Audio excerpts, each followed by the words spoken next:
ಓಂ ಗಂಗನಪತೇ ನಮಃ. ಜೈ ಶ್ರೀಕೃಷ್ಣ. ಓಂ ದುಂ ದುರ್ಗಾಯ ನಮಃ. ಓಂ ನಮೋ ಭಗವತೆ ವಾಸುದೇವಾಯ. ಭಗವದ್ಗೀತೆಯ ಇಂದಿನ ಈ ಅಧ್ಯಾಯದಲ್ಲಿ ಅಧ್ಯಾಯ 14 ಭೌತಿಕ ಪ್ರಕೃತಿಯ ತ್ರಿಗುಣಗಳು. ಈ ಅಧ್ಯಾಯದ ಶ್ಲೋಕ 21ರಿಂದ 25ರವರೆಗೆ ಕವರ್ ಮಾಡಲಿಕ್ಕಿದ್ದೇವೆ.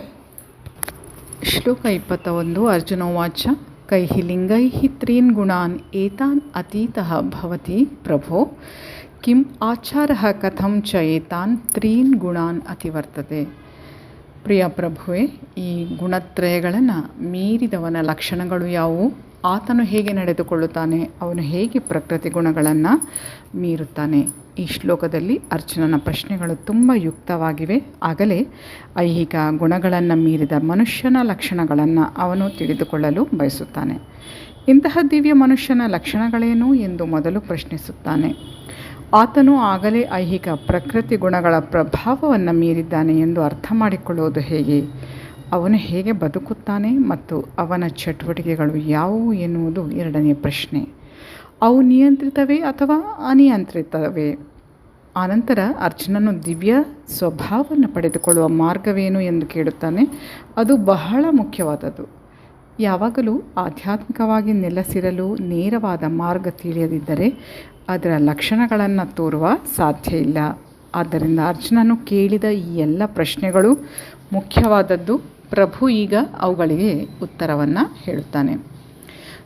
ಶ್ಲೋಕ 22ರಿಂದ 25. ಶ್ರೀ ಭಗವಾನ್ ವಾಚ ಪ್ರಕಾಶಂ ಚ ಪ್ರವೃತ್ತಿಂ ಚ ಮೋಹಮೇವ ಚ ಪಾಂಡವ ನ ದ್ವೇಷ್ಟಿ ಸಂಪ್ರವೃತ್ತಾನಿ ನ ನಿವೃತ್ತಾನಿ ಕಾಂಕ್ಷತಿ ಉದಾಸೀನ ವದಾಸೀನೋ ಗುಣೈರ್ಯೋಹೋ ನ ವಿಚಾಲ್ಯತೆ ಗುಣಾವರ್ತಂತ ಇತ್ಯೇವಂ ಯೋ ಅವತಿಷ್ಠತಿ ನೇಂಗತೆ ಸಮದುಃಖ ಸುಖಃ ಸ್ವಸ್ಥಃ ಸಮಲೋಷ್ಟಾಶ್ಮಕಾಂಚನಃ ತುಲ್ಯಪ್ರಿಯಾಪ್ರಿಯೋ ಧೀರಸ್ತುಲ್ಯ ನಿಂದಾತ್ಮ ಸಂಸ್ತುತಿ ಮಾನ ಅಪಮಾನಯೋಃ ತುಲ್ಯಃ ತುಲ್ಯಃ ಮಿತ್ರ ಅರಿಪಕ್ಷಯೋಃ ಸರ್ವ ಆರಂಭ ಪರಿತ್ಯಾಗಿ ಗುಣ ಅತೀತಃ ಸಹ ಉಚ್ಯತೆ. ದೇವೋತ್ತಮ ಪರಮ ಪುರುಷ ಈ ರೀತಿ ಹೇಳ್ತಾನೆ.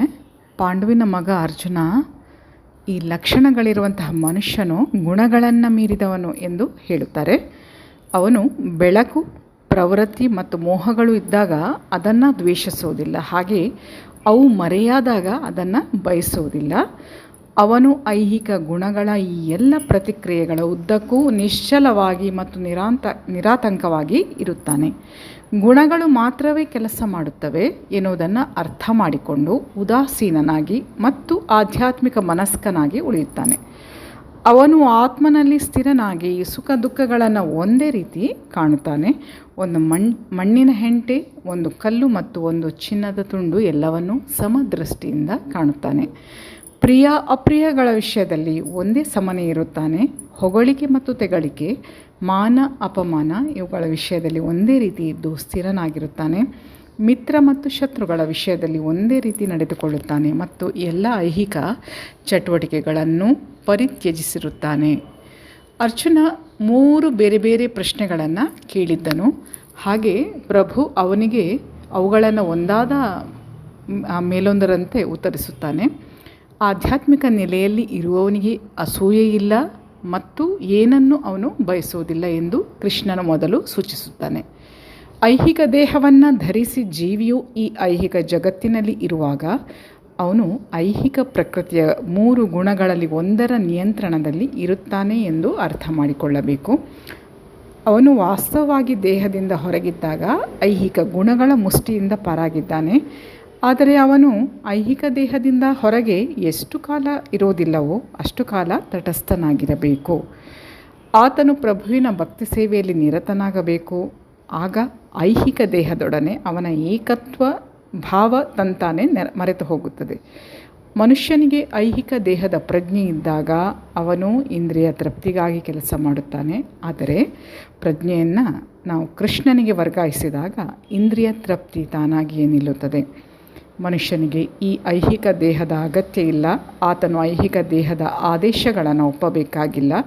ದೇಹದೊಳಗಿನ ಐಹಿಕ ಗುಣಗಳು ಕೆಲಸ ಮಾಡುತ್ತವೆ. ಆದರೆ ಜೀವಾತ್ಮನಾಗಿ ಆತ್ಮವು ಇಂತಹ ಚಟುವಟಿಕೆಗಳಿಂದ ದೂರವಿರುತ್ತಾನೆ. ಅವನು ಹೇಗೆ ದೂರವಾಗುತ್ತಾನೆ? ಆತನಿಗೆ ದೇಹವನ್ನು ಅನುಭವಿಸುವುದು ಬೇಡ, ಅದರಿಂದ ಹೊರಕ್ಕೆ ಹೋಗುವುದು ಬೇಡ. ಹೀಗೆ ಆಧ್ಯಾತ್ಮಿಕ ಸ್ಥಿತಿಯಲ್ಲಿ ಇದ್ದು ಆ ಭಕ್ತನು ತಾನಾಗಿಯೇ ಮುಕ್ತನಾಗುತ್ತಾನೆ. ಐಹಿಕ ಪ್ರಕೃತಿಯ ಗುಣಗಳ ಪ್ರಭಾವದಿಂದ ಸ್ವತಂತ್ರನಾಗಲು ಅವನು ಪ್ರಯತ್ನಿಸಬೇಕಾಗಿಲ್ಲ. ಮುಂದಿನ ಪ್ರಶ್ನೆ ಆಧ್ಯಾತ್ಮಿಕ ನೆಲೆಯಲ್ಲಿರುವ ಮನುಷ್ಯನ ವ್ಯಾಪಾರಗಳನ್ನು ಕುರಿತದ್ದು. ಮಾನ ಅಪಮಾನಗಳೆಂದು ಜನರು ಯಾವುದನ್ನು ಕರೆಯುವರೋ ಅವುಗಳು ಐಹಿಕ ನೆಲೆಯಲ್ಲಿರುವ ಮನುಷ್ಯನ ಮೇಲೆ ಪರಿಣಾಮ ಮಾಡುತ್ತವೆ. ಆದರೆ ಆಧ್ಯಾತ್ಮಿಕ ನೆಲೆಯಲ್ಲಿರುವಂತಹ ಮನುಷ್ಯನ ಮೇಲೆ ಇಂಥ ಹುಸಿ ಮಾನ ಅಪಮಾನಗಳು ಯಾವುದೇ ರೀತಿಯ ಪರಿಣಾಮವನ್ನು ಮಾಡೋದಿಲ್ಲ. ಆತನು ಕೃಷ್ಣ ಪ್ರಜ್ಞೆಯಲ್ಲಿ ತನ್ನ ಕರ್ತವ್ಯವನ್ನು ಮಾಡುತ್ತಾನೆ.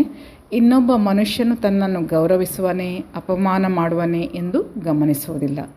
ಕೃಷ್ಣ ಪ್ರಜ್ಞೆಯಲ್ಲಿ ತನ್ನ ಕರ್ತವ್ಯಕ್ಕೆ ಅನುಕೂಲವಾದ ಸಂಗತಿಗಳನ್ನು ಸ್ವೀಕರಿಸುತ್ತಾನೆ. ಇಲ್ಲವಾದರೆ ಯಾವುದೇ ಐಹಿಕ ವಸ್ತು, ಅದು ಕಲ್ಲಾಗಿರಲಿ ಚಿನ್ನವಾಗಿರಲಿ, ಅವನಿಗೆ ಬೇಕಿಲ್ಲ. ಕೃಷ್ಣ ಪ್ರಜ್ಞೆಯ ಆಚಾರದಲ್ಲಿ ತನಗೆ ನೆರವಾಗುವಂತಹ ಪ್ರತಿಯೊಬ್ಬನನ್ನು ತನ್ನ ಪ್ರಿಯ ಮಿತ್ರನೆಂದು ಪರಿಗಣಿಸುತ್ತಾನೆ. ತನ್ನ ಶತ್ರು ಎನಿಸಿಕೊಂಡವನನ್ನು ದ್ವೇಷಿಸುವುದಿಲ್ಲ. ಅವನು ಸಮಚಿತ್ತನಾಗಿರುತ್ತಾನೆ.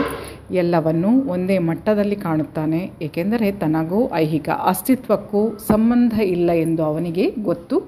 ಸಾಮಾಜಿಕ ಮತ್ತು ರಾಜಕೀಯ ವಿಷಯಗಳು ಅವನ ಮೇಲೆ ಪರಿಣಾಮ ಮಾಡುವುದಿಲ್ಲ. ಏಕೆಂದರೆ ಅವನಿಗೆ ಅಲ್ಪಕಾಲದ ಏಳು ಬೀಳುಗಳ ಮತ್ತು ಕ್ಷೋಭೆಗಳ ಪರಿಸ್ಥಿತಿ ಗೊತ್ತು.